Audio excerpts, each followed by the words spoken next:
ବାହାଘର ପରେ ପ୍ରଥମ ଥର ପାଇଁ ଶାଶୁଘରେ କେମିତି ଅଛନ୍ତି ଓଡ଼ିଆ ଅଭିନେତ୍ରୀ ରିୟା ଦେଙ୍କ ସାନ ଭଉଣୀ ଦିୟା। ତେବେ ଦର୍ଶକ ବନ୍ଧୁ, ଆପଣମାନେ ତ ସମସ୍ତେ ଜାଣିଥିବେ ରିୟାଙ୍କ ସାନ ଭଉଣୀ ଏବେ ବର୍ତ୍ତମାନ ସମୟରେ ତାଙ୍କର ବାହାଘର ସରିଯାଇଛି। ଶାଶୁଘରେ ସେ ଏବେ କେମିତି ଅଛନ୍ତି ଆଉ ରିୟା ତାଙ୍କ ସହିତ ସେଠି କ'ଣ କରୁଛନ୍ତି ଏ ସମ୍ପର୍କରେ ସବୁକିଛି ଜାଣିବା ପାଇଁ ହେଲେ ଆପଣମାନେ ଆଜିର ଭିଡ଼ିଓଟିକୁ ପୁରା ଶେଷ ପର୍ଯ୍ୟନ୍ତ ଦେଖନ୍ତୁ।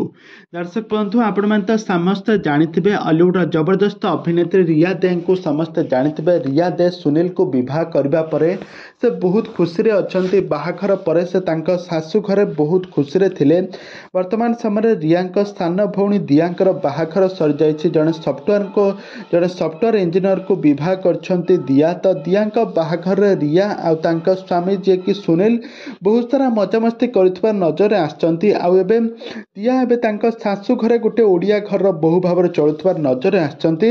ଆଉ ତାଙ୍କ ଶାଶୁ ଘରକୁ ଯାଇଛନ୍ତି ରିୟା। ଦୁଇ ଭଉଣୀଙ୍କ ଶାଶୁ ଘରେ ବହୁତ ସାରା ମଜାମସ୍ତି କରୁଥିବା ନଜରରେ ଆସିଛନ୍ତି। ସାରା ପରିବାର ଲୋକମାନଙ୍କୁ ସମ୍ମାନ ଦେବା ସହ ତାଙ୍କ ପରିବାର ଲୋକମାନଙ୍କ ସହିତ ବହୁତ ସାରା ଖୁସି ମଜାକ ମଧ୍ୟ ହେଉଛନ୍ତି, ଆପଣମାନେ ଏଠାରେ ଦେଖିପାରୁଥିବେ। ଆଉ ଦିୟାଙ୍କ ବିବାହର ସବୁକିଛି ଭିଡ଼ିଓ ଆପଣମାନେ ଆମ ଚ୍ୟାନେଲ ମାଧ୍ୟମରେ ପୂର୍ବରୁ ଦେଖିଥିବେ। ତେବେ ଦର୍ଶକ ବନ୍ଧୁ, ଆପଣମାନଙ୍କୁ ଅଭିନେତ୍ରୀ ରିୟା ଦେ କେମିତି ଲାଗନ୍ତି ଆଉ ତାଙ୍କର ଅଭିନୟ ଆପଣମାନଙ୍କୁ କେମିତି ଲାଗେ? ଆଉ ତାଙ୍କ ସାନ ଭଉଣୀ ଜଣେ ଓଡ଼ିଆ ଅଭିନେତ୍ରୀ ମାନଙ୍କ ଠାରୁ ମଧ୍ୟ କମ୍ ନୁହନ୍ତି, ସେ ବହୁତ ସୁନ୍ଦର ଅଭିନୟ କରନ୍ତି।